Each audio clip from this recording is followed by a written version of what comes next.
My money's on McDougall.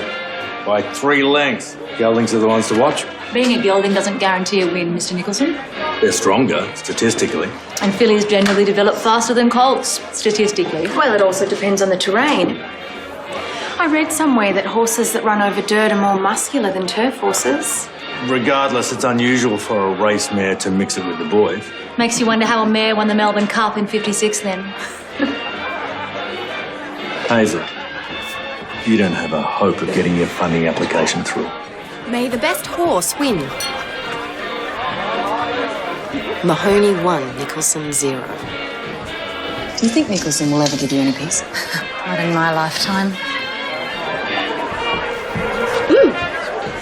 The race has started, everyone. Into the turn, into the straight for the cup. Trelios was in front and going great gun. Showed the way around the corner from Travel Boy further out. Then Saracron. They're followed by Never Gold, Grand Gary, Valerius, Jock Tour, and then Royal Jasper and McDougall finishing well.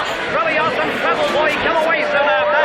And at the furlong pole, it's Trelios and Travel Boy fighting out in a soul-stirring struggle. Here comes McDougall. There's Never Gold and White Hills. But McDougall, under the urging of Pat Brennan, is going for the wire as straight as a gun barrel. And McDougall wins the cup from Never Gold. Third is White Hills, followed by Grand Gary. You've never won anything before. Milana came last. What does that say about my betting skills? I'm buying the drinks tonight.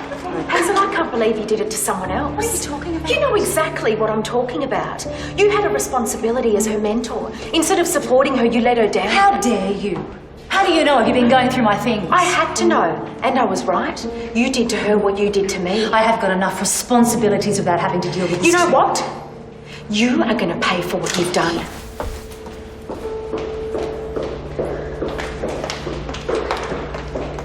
Hey, do you want to come for a drink at the Royal Arms? Oh, can't. Some of us are rostered first thing tomorrow. Suit yourself.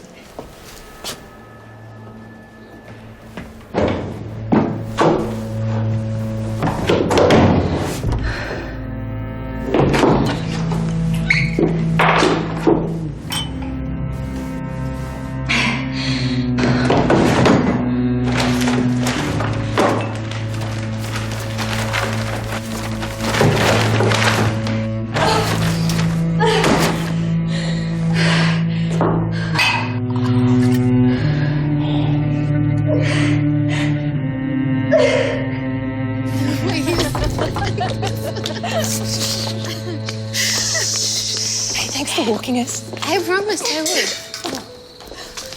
Do you need me to walk you home? No. Good. Because while they were setting up, I snuck a bottle of champagne from the cup party. It's in my room.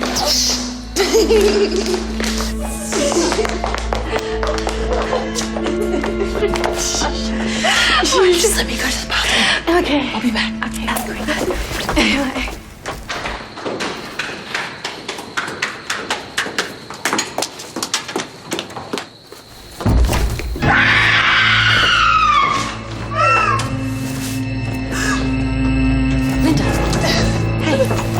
Hey, what is it?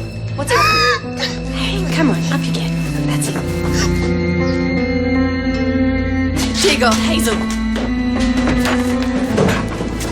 Grab the rope. Come on. Quick, loosen it. Further.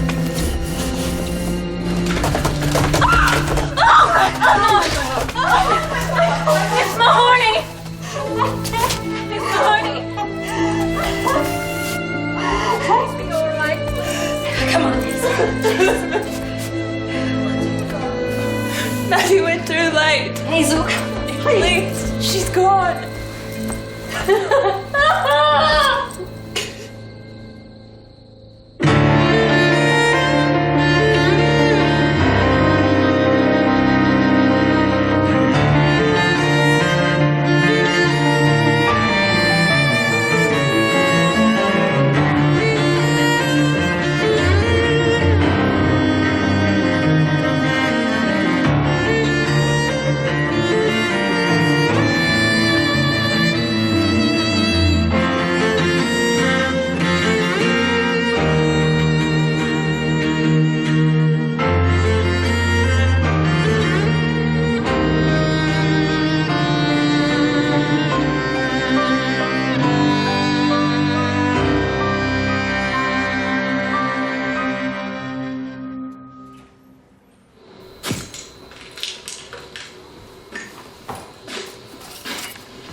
Who found her? Linda Butler and Maddie O'Brien. Thank you all for your assistance. If you'd like to make your way back to your dorm rooms. Superintendent Lawson, Jeffrey Nicholson, I'm the chief surgeon of this hospital. I'd like to say, if I may, this is my hospital. It may be your hospital, but I'm the police surgeon and I'm asking you to leave. The deceased is Hazel Mahoney, you know? Yes, we served on the hospital board together. Suicide. Blake, I'd like a word later. Of course. My surgery hours are 9 to 5, 7 days a week. Feel free to make an appointment with my receptionist. I need to know numbers for the monthly board meeting. Will you be attending? Interesting, isn't it?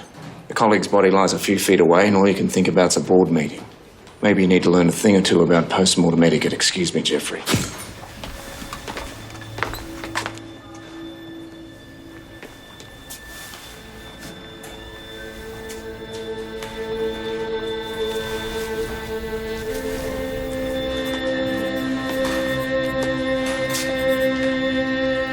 The little step stool in the laundry. I moved it out of the way so I could get to her. Right. Do you remember which way the steps were facing? They were facing the door. The door. That's interesting. Maddie, how about you let me walk you home? Is there anything else I can help you with? No. You let Danny take you home. Try and get a good night's sleep, eh?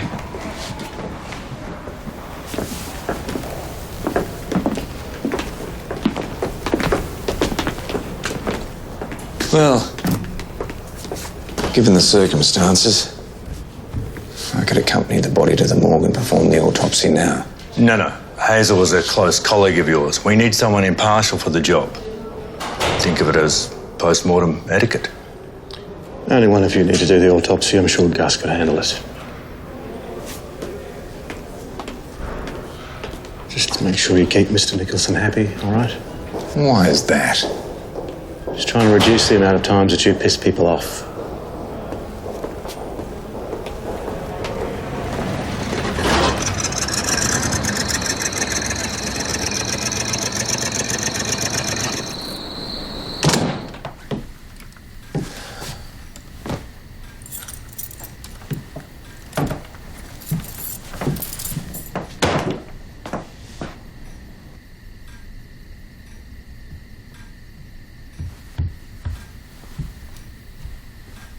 It arrived for you today. Thank you. Everything all right? It's been a death at the hospital. Hazel Mahoney. No. Yes, one of the good ones. What happened? Suicide. No, she doesn't seem the type. My thoughts exactly. And it's put me in the firing line of bloody Jeffrey Nicholson. Oh, on top of everything else. I'm terribly sorry to hear about Hazel. Me too.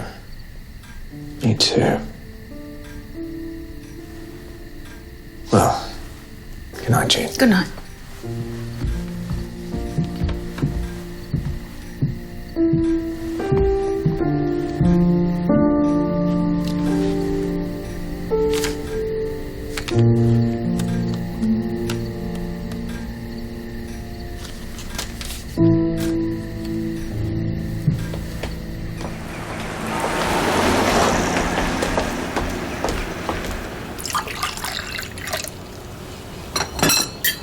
Morning, Matty.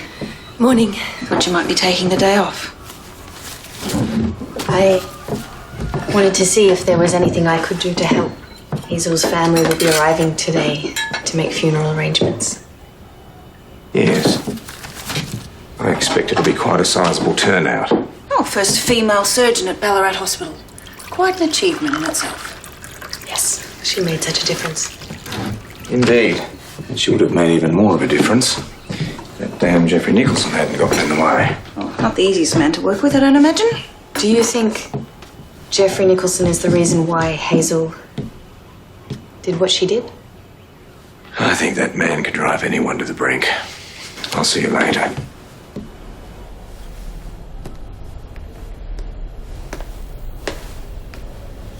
Clearly ignoring orders again. Hazel Mahoney was a colleague of yours too, Gus. Perhaps she shouldn't be here either. Yes, maybe she could do her own autopsy. What do we know? She dropped from about 3 feet. Corresponding ligature furrow around the neck. No hangman's fracture? It was only a 3-foot drop. We need to take body weight into account.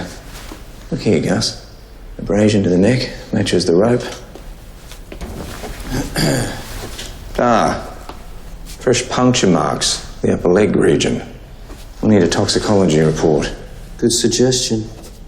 Resuscitation marks on her chest, not sure why. Now, that'd be Matty O'Brien. All the other nurses said there were early signs of rigor mortis. Nurse O'Brien would have known it was too late. They were friends, Gus. Anything else? Yes. I'm moving to Melbourne. Why? Because I asked you for a toxicology report? I've been offered a job at Royal Melbourne Hospital. Congratulations. What do you make of all this? She was highly ambitious. It's no secret Jeffrey Nicholson stood in her way. She couldn't handle it. Yes, I agree. At least I would, if it was in fact suicide. Remnants of a saliva trail here. That's fairly standard. Not when it runs out of her mouth and around the back of her head. This suggests she died horizontally. Hazel died before she was hanged. You might still have a few things to learn, Gus, before you head off to impress Melbourne. Fancy a trip to the police station? Why? We need to report all of this to Lawson. I'm not meant to be here, remember?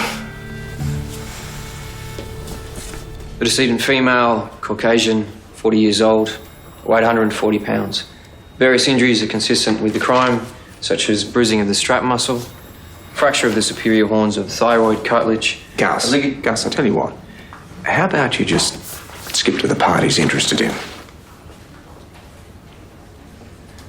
A ligature mark about the front of the neck. Liver mortis blanched to light pressure and was consistent with the position found.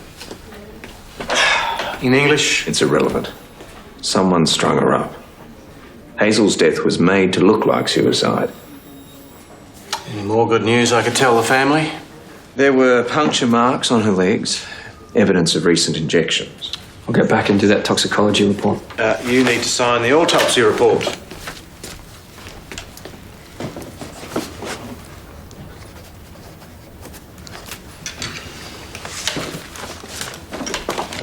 Imagine working with that every day. This is fairly laid back. Almost as laid back as his patients. How do you manage it? Well, the fact that he's about to start an impressive new job in Melbourne helps no end. Listen, I really want to find out who did this. Just as long as you leave your personal feelings for Jeffrey Nicholson out of it. Jeffrey is very much in this. You got any proof? I'll find it. Matty O'Brien. Just a couple of routine questions, Matty. Just coming through here. Hazel was at the Melbourne Cup party, and yes, she had been drinking. And then I saw her leave. What time was that? I couldn't say really. When was the last time you saw her? In the corridor? Was she with anyone? Take your time, Matty. Parks. Carol Stunning. She's a nurse in the hospital. Was there anything unusual about their exchange? They were having a disagreement. What about? I don't know. They usually disagree? I can't. I don't really know. Can you remember anything about the conversation? Well, Carol said, "I think you're going to pay for this." What was the last interaction you had with the deceased? I asked her if she thought Mr. Nicholson would forgive her any peace. What was her response? She said, "Not in her lifetime."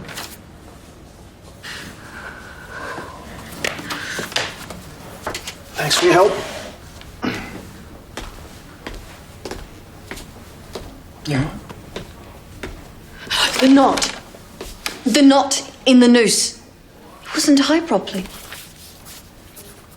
If you're a doctor, you would tie it in such a way that you would sever the spinal cord so you die instantly.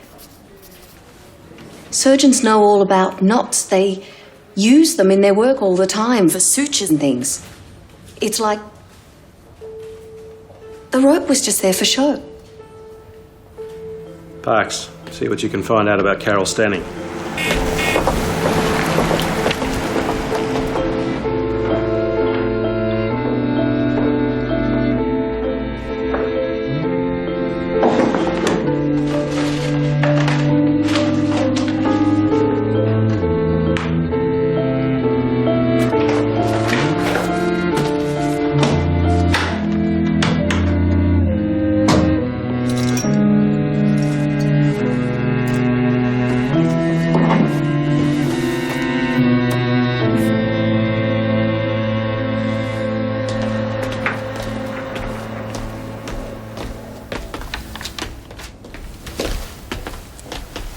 I found Hazel's record book that was hidden in Carol Stanning's room. Get her down here. Well, she's on duty, sir. I don't care. Where?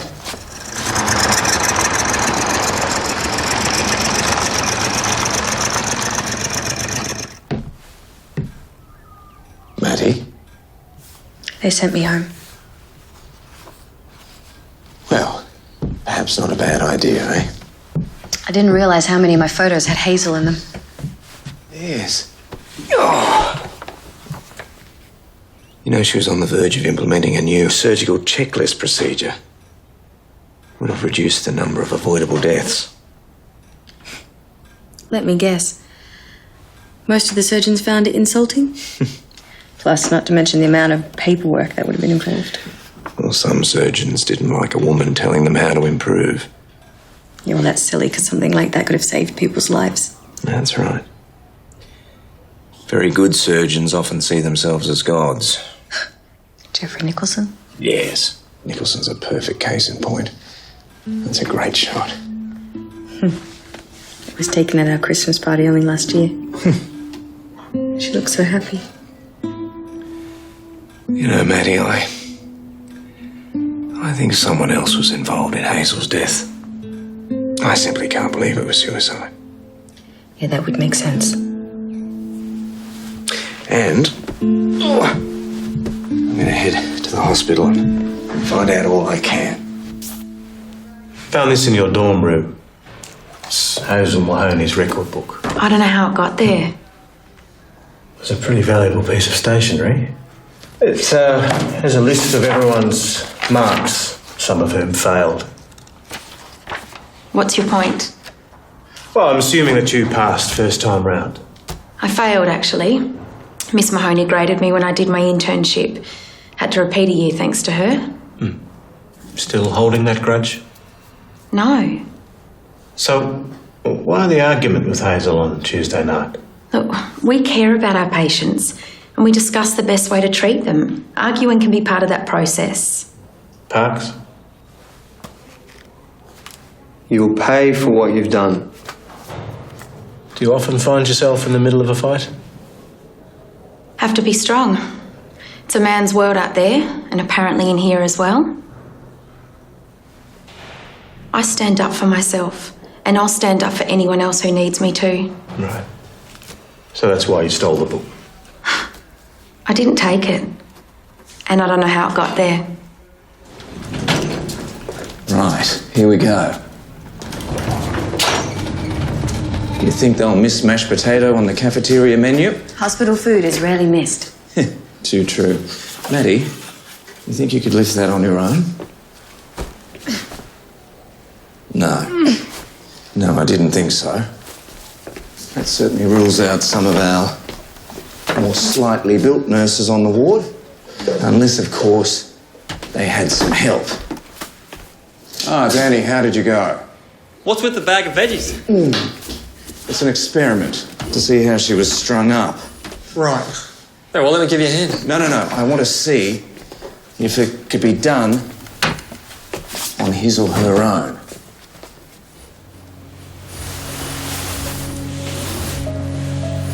Now watch yourself, Maddie. So someone with a bit more strength than you, and perhaps as much as me. If Hazel was standing on the step stools with the intention of jumping, I wonder which way she'd face. What? Towards the door? Yes. I think someone wanting to suicide would face the door in preparation in case someone was to walk in. And if I jumped from this height, I think there's every possibility my neck would break. What are they, Danny? Well, you know that they're staff files. So come on, ask me. All right. Would you mind opening Jeffrey Nicholson's file for me? You know, I can't do that. Well, could you do it for Hazel?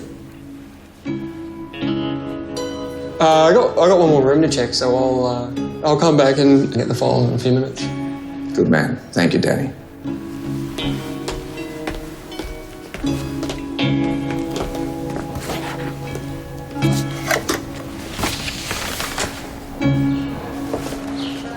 Blake, Jeffrey. I know you only want to talk about the suicide, but I need to firm up numbers for the meeting. Yes, I'll be there. Good. I was concerned we might not get a quorum. To be honest, if we could run this place without having to answer to a group of board members, everyone would be better off. Like a dictatorship. Bravo. No wonder Hazel and you didn't see eye to eye. My working relationship with Miss Mahoney was cordial and professional. I find that remark offensive, given the circumstances. Yeah, the circumstances being that she was murdered. Someone's gone to a great deal of trouble if that's the case. Where were you after the party? I'll give my interview to the police in due course. Good. In the meantime, I'll let them know that you were evasive when asked the question. I'll also tell them that a patient died on your watch 2 years ago, a Mrs. Ferguson, who left you her estate. Think there'll ever be a day when you and I can converse politely?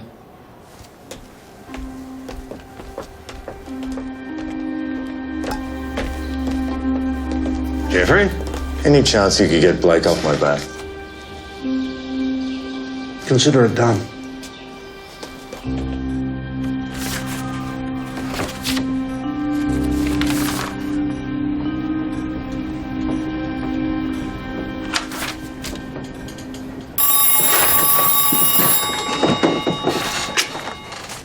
Yes, Dr. Lucien Blake. Joy MacDonald, how are you? Are you in town? Yes, of course. I don't have any more patients this afternoon.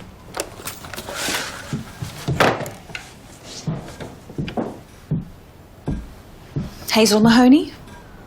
Jean, you're here. Perfect. Yes.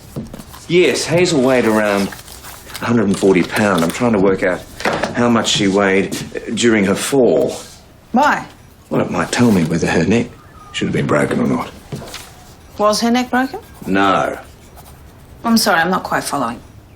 Well, if I can prove that her neck should have been broken due to her weight and the height of the stool, it might be proof enough for Lawson to convince him that she was in fact murdered. Would you mind just stepping on the scales? So, I'm Hazel Mahoney. Yes, you are. I'll have to add a few more pounds to the calculation here. And, yes, would you mind popping up the stool there for me? I won't let you fall. Oh. There we are. Wonderful. Now, when you jump onto the scale... Jump onto the scales? Yes. It'll tell me what your dead weight might be. Right. Yeah. You ready? Oh! I'll get that.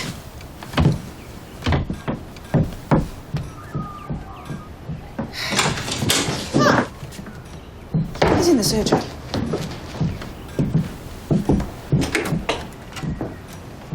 Do you do your best thinking from up there? Joy. Carol stole it because of me. Can you tell us why, Nancy? Miss Mahoney warned me that my grades might not be enough to pass the year. I told Carol at the party, so she stole the doctor's record book for me. So you and Carol, you stick together? She looks out for me. So if she told you to jump off a bridge? We didn't hurt Hazel. I thought the grades I got were unfair, so I told Carol. You don't trust the marks Hazel gave you? A lot of the time we're marked based on how confident we are with our patients. Which you're not? Do you know how hard it is to be strong in a world for someone like me? The world is set up for people like you. And you? Were you instrumental in the death of Hazel Mahoney? No. Where'd the burns come from? Where'd the burns come from? They wrote burns? What brings you back to town? I'm doing a piece on a local surgeon. Well, Jeffrey Nicholson, I hope. No. Patrick Tyneman has asked that I write a profile piece. On? You. Bloody hell. Lucien, what did you honestly think would happen when you introduced the two of us? It's hard to deny you are a great story. Besides, Patrick Tyneman has contacts beyond Ballarat, and my editor is one of them. It'd be slanderous. Not if it's the truth. And how much truth do you have on me? You mean apart from you shutting down a factory full of migrant workers? And, according to Tyneman, attacking a visiting British consul? Yes, that was a good one. And now going after a prominent local surgeon? Yes. It's quite an impressive list, isn't it? Told you. I still think the Nicholson story is better, and I'll tell you why. I did some digging, and I found out a patient died on his watch a couple of years ago, and assigned property to him in a will. Not that he needs any more property, but anyway, it'd make a terrific story. Like every other time you've suggested a story. No. This story will be terrific for you and your editor. Look. Hazel Mahoney was murdered. Jeffrey and Hazel were enemies. It's a long bow to draw. Yeah? So, why don't the police deal with Nicholson? Oh, he hasn't been questioned yet, due to his overwhelming surgical roster. Surgeons certainly do live by their own rules. I may have to bring him to trial myself. In a room full of hospital board members. Might give me substance for my next article. Yes. Don't you open your mail these days? Singapore. Your wife and child were last seen there, weren't they? Yes. And the search continues. Any word? I'm afraid there may be a few words in that letter. Inspector Lawson called. He asked if you'd go to the hospital and have a look at Nancy Carmody's burn marks.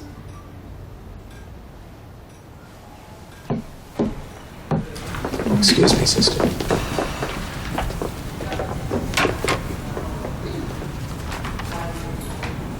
That certainly must have hurt. Yes. Superintendent Lawson wanted me to ask you about those burn marks. Told him that they were not rope burns. They didn't have anything to do with Hazel's... Miss Mahoney. Clearly they're not friction burns. How did you get those marks? From the radiator in my dorm room. I'm naturally clumsy. Naturally clumsy. Can't be a good thing in your profession. Nancy, how long have you been doing this to yourself? Please don't say anything. I was just so anxious for my exams. You know, Hazel was very, very pleased with your work. Superintendent Lawson tells me her report book was full of praise for you. I'm going to arrange for you to see someone who can help you. All right? Thank you. There you are.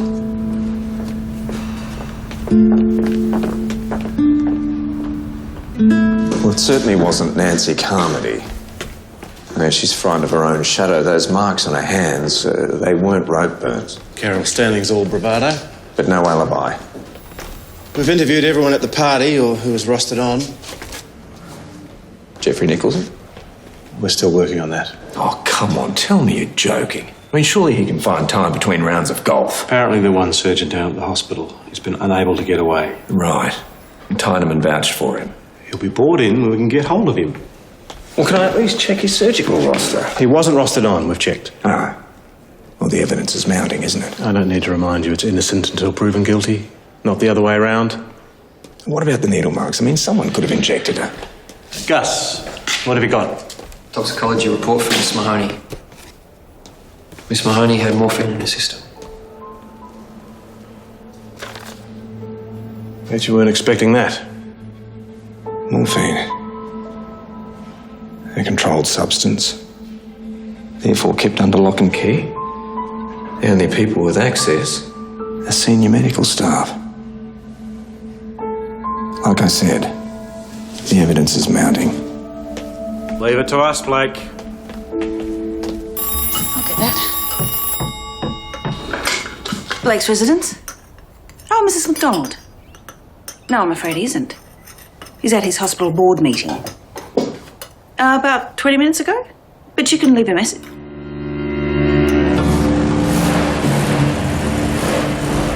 Yes, just here. Thank you. Lucien! Lucien!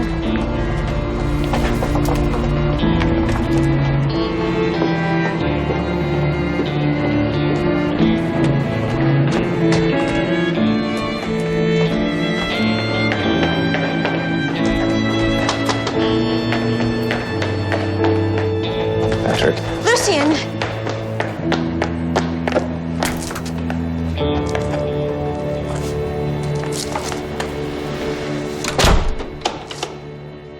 In summary, an application was presented by Dr. Hazel Mahoney.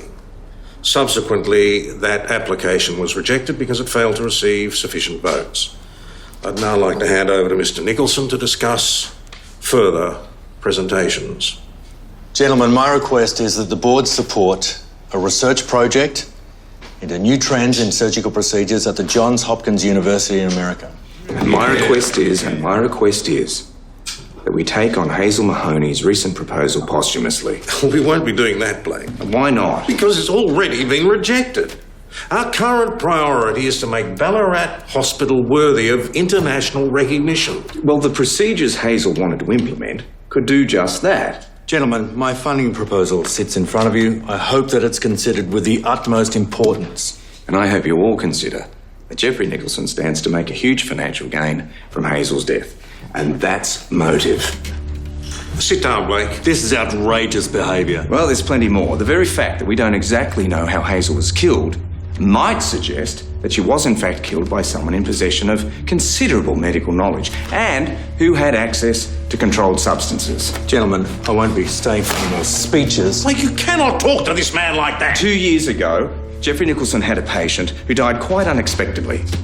There was an open finding into the death. No cause was found, just like with Hazel. And he made a significant financial gain out of that death as well. 2 weeks before she died, the patient, Mary Ferguson, altered her will. Fancy that. Leaving all of her substantial estate to Jeffrey Nicholson. That patient of mine who died is no secret. What is a secret is that I was abandoned as a child, spent most of my childhood in an orphanage, but I worked hard and got a scholarship which allowed me to become a surgeon. Jeffrey.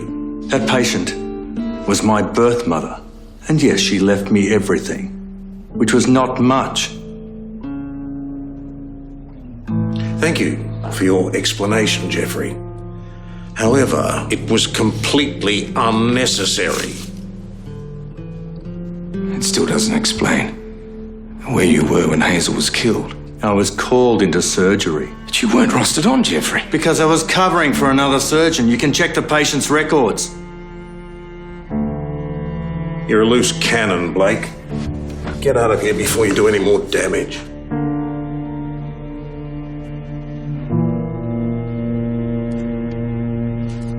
Gentlemen, you have my resignation.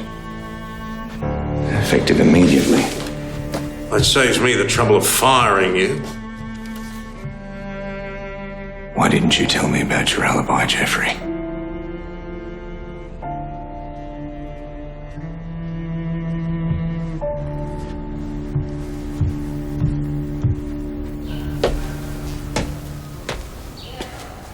Jeffrey's silver spoon wasn't so silver. You knew.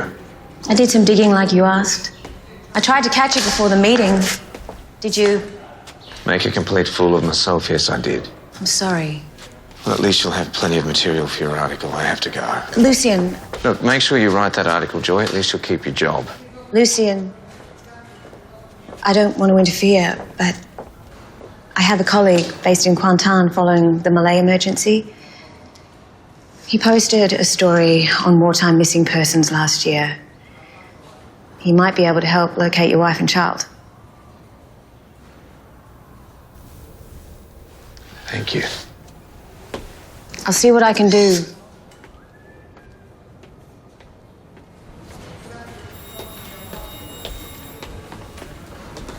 Miss Stenning, what can we do for you? Is Inspector Lawson here? He's with someone. Can I help you? I wanted to make a statement. Okay. A couple of the girls and I had been drinking that night. I was showing them the new X-ray machine. I accidentally scratched one of the glass plates with one of my rings. Sounds like an expensive accident. Thought if I kept quiet, I could buy some time, work out a way of perhaps replacing it. And admitting to it is better than being a suspect in a murder. It still doesn't explain how Hazel's record book was found in your room. Or maybe we should match your fingerprints. Look, I took it. I wanted to know that Nancy was telling the truth about her marks before I confronted Hazel.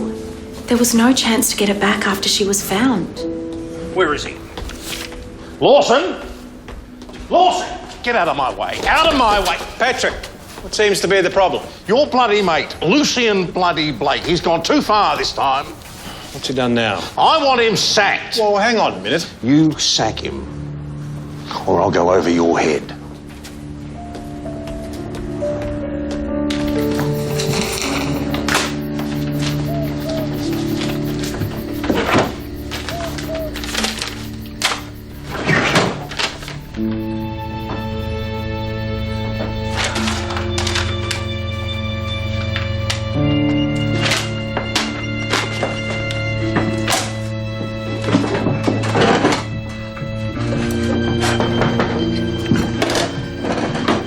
I thought you might need some tea. Lucy? I made a fool of myself, Jean. I humiliated Jeffrey Nicholson in front of the entire hospital board. I treated the man like he was a bloody criminal. Then I resigned from the board before they had the chance to formally remove me. I thought I should let you know before you heard it from someone else. So, you're the police surgeon and you've resigned from the hospital board in disgrace. Well, I thought that would be the proper thing to do. That's not the point. Piece by piece, you've unravelled everything your father has built here. Don't you understand? Your patients need you. We need you. And you don't need the likes of Jeffrey Nicholson to make your life difficult because you do that perfectly well by yourself. And one day people might just stop forgiving you. And then what?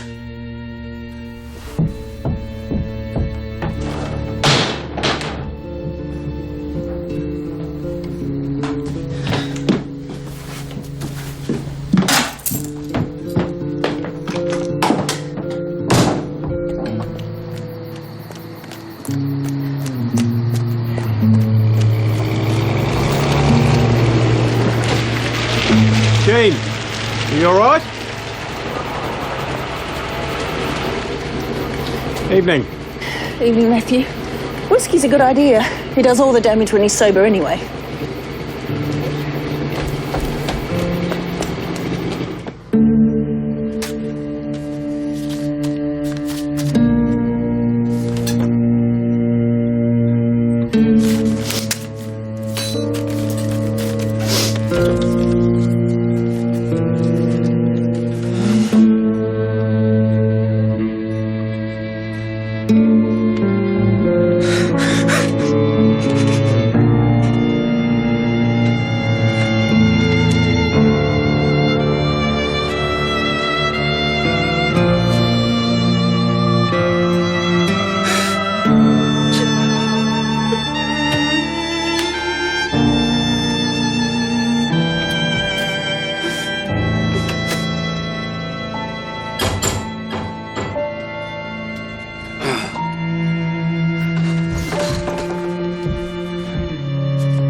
Saw Jean outside.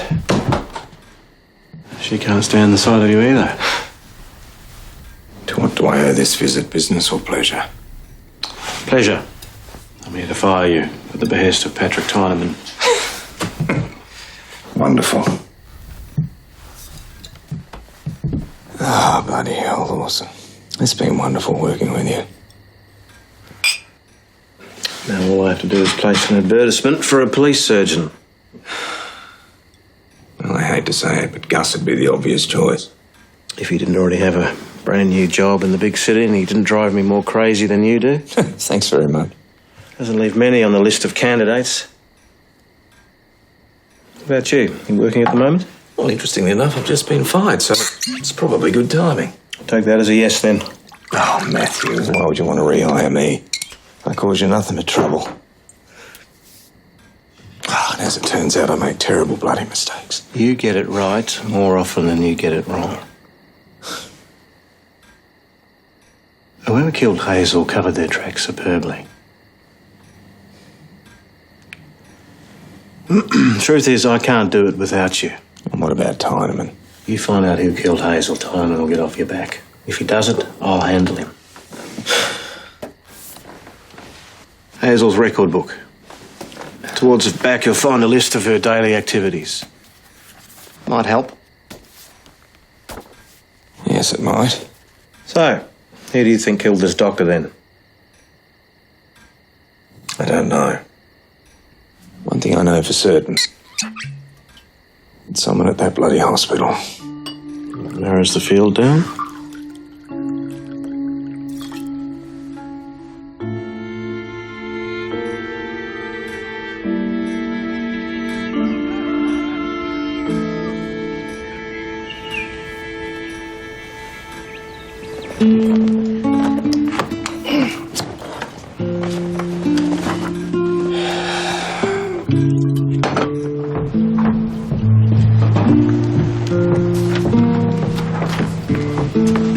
Morning. Haven't seen Jean, have you? No, I've been at the hospital all night. Is there any new information? I don't know if I mentioned this before, but we found puncture marks on Hazel's body. Are they intravenous? Intramuscular. She tested positive for morphine. No, Hazel wasn't a morphine user. No, I wouldn't have thought so. But sometimes these things go unnoticed. No, it's a depressant. If she was on anything, which I doubt, it would have been a stimulant. The woman didn't stop. Do you know, Maddie, I've never questioned an autopsy report.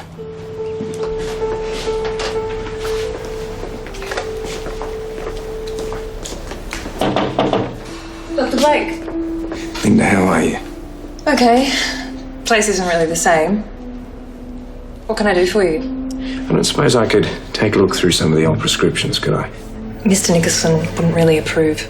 No, of course. And I respect that. Thank you, Linda. Thank you for your time. Dr. Blake, is this about Miss Mahoney? Yes, it is.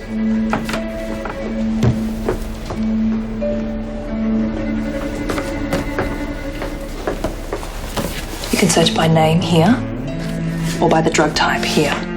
Thanks to Miss Mahoney. Morning, Linda. Can I get a prescription made up?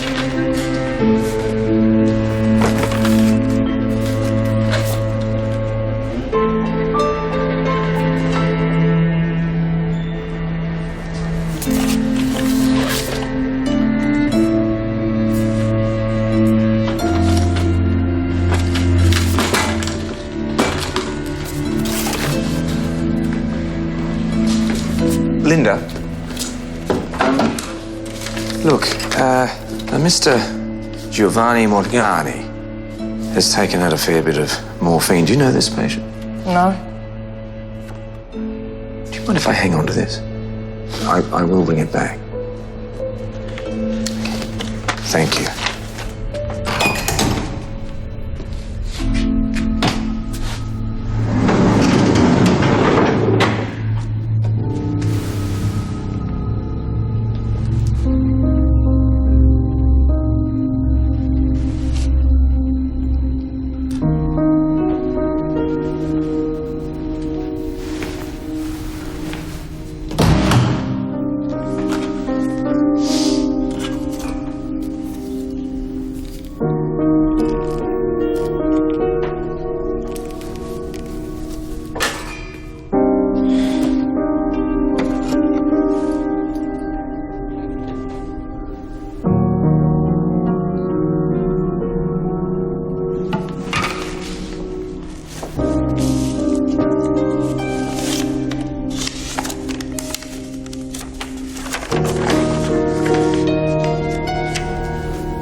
anyone ever tell you, when you're trying to get away with murder, never leave a paper trail?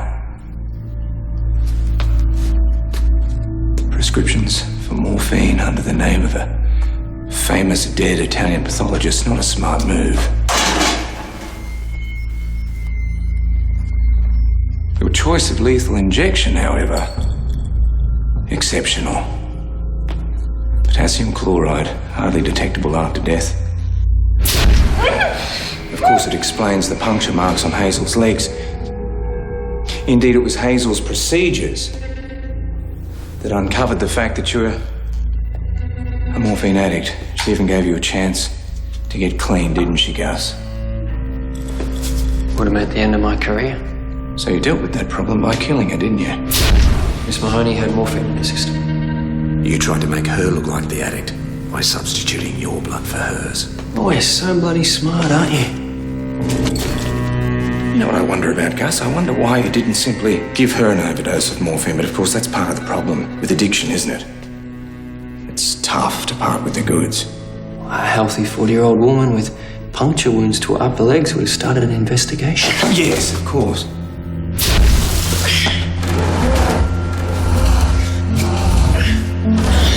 So you tried to make it look like suicide. It was a nice touch with the little stool, I'll tell you. It's just a shame you faced the steps the wrong way.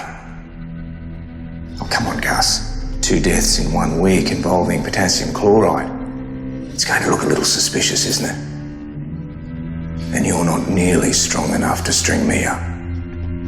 Was this all part of your plan, Gus, when you made the decision to study medicine? Is this all part of your calling? I tell you what, I'll make it easy for you, really easy. Here's a vein. Come on, the idea of dying doesn't disturb me. What? Knowing what you've done, on the other hand, that's a different matter entirely. Drop it. Drop the syringe. Drop it. Drop it now!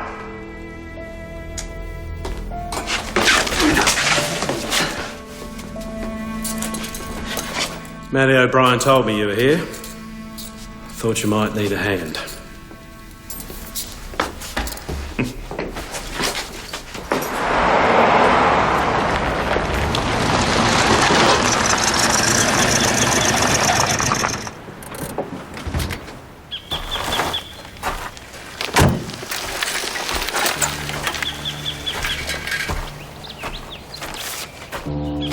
Thank you.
Lucien!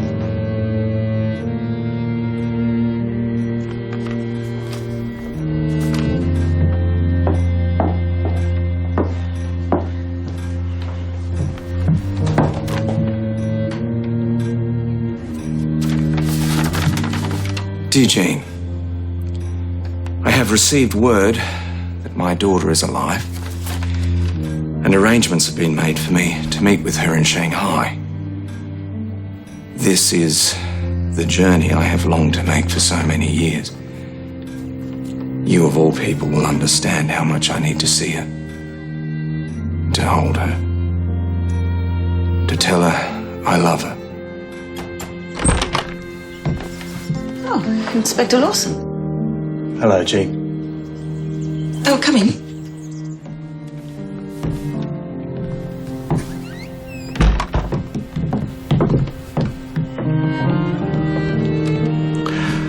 Blake called me at the station. He's on his way to Shanghai. He wants to take some leave from work. He wanted me to pick this up and give it to you. Oh. He'd like you to open it. Who knows what will happen or how it will end, but please know this. I'm coming back to Ballarat, to my father's house.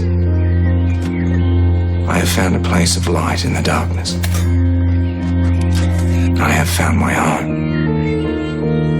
Thank you for caring and for being my friend. For the first time in a very long time, this feels like the beginning and not the end. Yours, with much affection, Lucien.